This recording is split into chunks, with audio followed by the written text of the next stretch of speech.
जीवन है तो लक्ष्य तो होंगे, यदि लक्ष्य है तो मार्ग तो होंगे, यदि मार्ग है तो बाधाएं तो आएंगी। और इसी पर निर्धारित है कि हम जीवन में सफल होंगे या असफल, यश के भागी होंगे या तिरस्कार के। मान लीजिए आपको एक कार्य करना, आपको पर्वत पर चढ़ना। अब मार्ग के फिसलन आपको कई बार गिराए, चट्टाने आपको कई बार चोट दें। अब ऐसे में करेंगे क्या? सामान्य व्यक्ति चुनता है प्रतिकार, उस पर्वत को ही नष्ट कर देने का विचार करता है, उसकी नींव को ही खोद देने का विचार करता, किंतु पर्वत को तो कोई नष्ट ना कर पाए, तो असफलता के साथ साथ अपयश का भी भागी बन जाता। दूसरा मार्ग है परिवर्तन। यदि आप उस पर्वत को खोदने के स्थान पर उस पर सीढ़ियां बना दे तो आप भी उस पर्वत पर चढ़ सकते हैं, कोई और भी उस पर्वत पर चढ़ सकता है, आने वाली पीढ़ी भी उस पर चढ़ सकती है, और यही आने वाली पीढ़ी सदा आपका यश गाएगी। इसलिए जीवन में प्रतिकार नहीं, परिवर्तन चुन, बदला नहीं, बदलाव चुन। आपकी ये बाधा आपकी मित्र बन जाएगी। राधे राधे। संसार में सबसे अधिक पवित्र माना जाता है गंगा जल को। कभी सोचा है क्यों? क्योंकि गंगा जल का आविर्भाव ही शुद्ध होता है, उसका जन्म शुद्ध होता है, जहां से उसका प्रारंभ होता है वो शुद्ध होता है।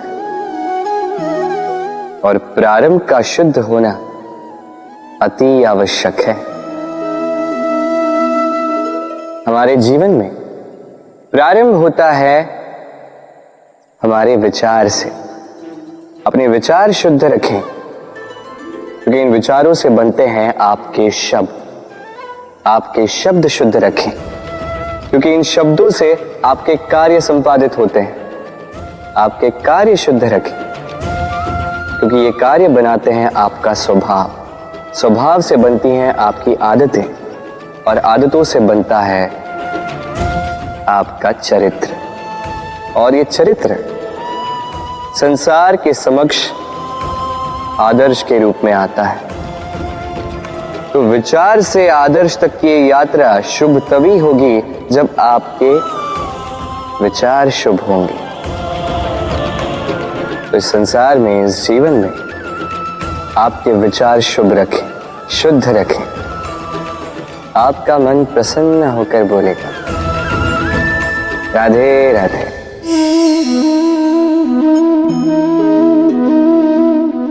दूध और माखन।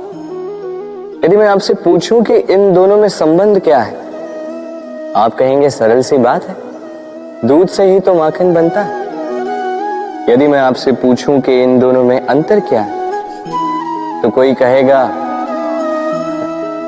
एक तरल है तो दूसरा ठोस, कोई कहेगा एक जनक है तो दूसरी संतान।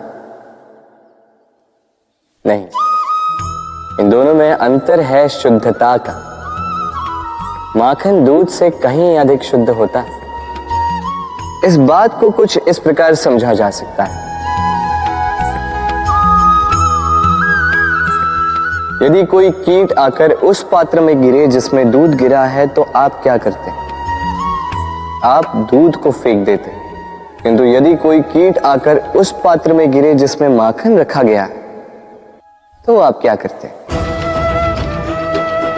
आप उस कीट को निकाल कर फेंक देते हैं।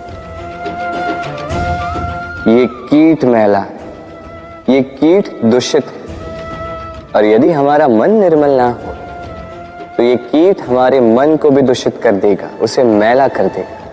किंतु यदि हमारा मन माखन की भांति शुद्ध हुआ, तो कुविचार को स्वयं से जाना होगा। स्मरण रखिएगा, इस संसार में कीट तो रहेंगे, अब दूध बनना है या माखन, निर्णय आपका। राधे राधे।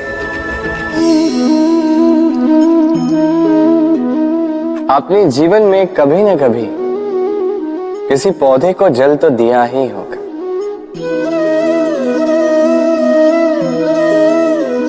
कभी मन में ये प्रश्न नहीं आया कि हम पौधे के पत्तों को, पुष्पों को, डालियों को, उन्हें तो हम कभी पानी नहीं देते।